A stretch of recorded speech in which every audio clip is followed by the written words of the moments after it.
magiging pagliban natin sa mga sa ating pong pananambahan, no? Muli, babanggitin ko, no, nagkaroon po ako ng discussion muli, no? Slight lang naman po, no? Meron pong nag-post sa Facebook na sinasabi na ang pagkakatipon raw po, yung ating pananambahan po, ay hindi po ito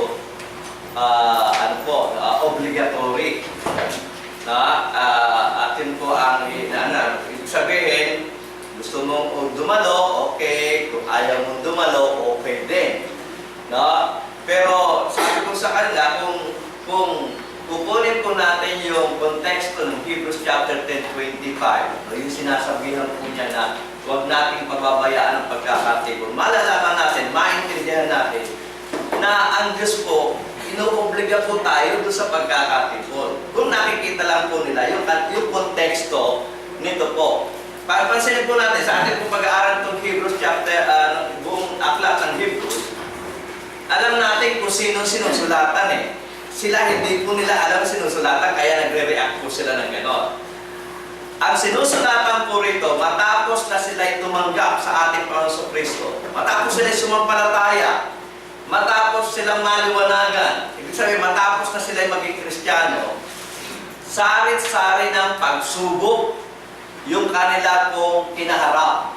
Ang ibig po sabihin, yung buong buhay nila bilang Kristiyano, laging nanganganib, araw-araw.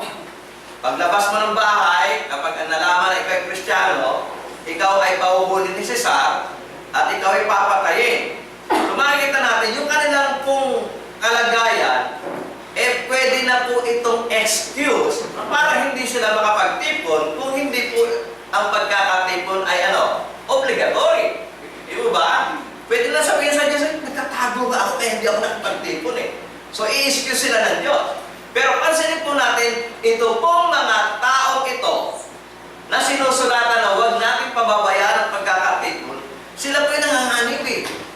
So sa kabila po ng panganganib ng kanilang buhay, ang sumulat ng Hebrews ay hinihikayat pa rin yung kanilang sinusulatan sa kabila na paglabas ng bahay, pwede na mamatay, di ba? Sa kabila nun, ay hinihikayat pa rin sila na huwag nilang kalilimutan o pababayaan ang pagkakatipon. So, nalapitan natin ang context. Doon sa context, tayo mismo makapagsasabi na ang pagkakatipon ginagawa natin sa tuwing unang araw ng isang linggo ay optional. Gusto lang natin makipagtipon, okay na. Kung ayaw natin makipagtipon, okay na. Hindi po di ba? Inuobliga pa rin sila ng Diyos na makipagtipon kahit na naandun sila sa kalagayang kritikal. Di ba? So, ito ay obligasyon. Ito ay obligatory. At gusto ng Diyos na sa tuwing darating ang unang araw ng isang linggo, ang kanyang mga lingkod, inuobliga ng Diyos kahit ano pa ang nagiging sitwasyon nila, ay dapat makipagtipon sa unang araw ng isang linggo. So, ito ay obligatory. Ito ay obligasyon ng bawat isa sa atin. Binigyan tayo ng oportunidad ng Diyos na makipag-ugnayan sa Kanya.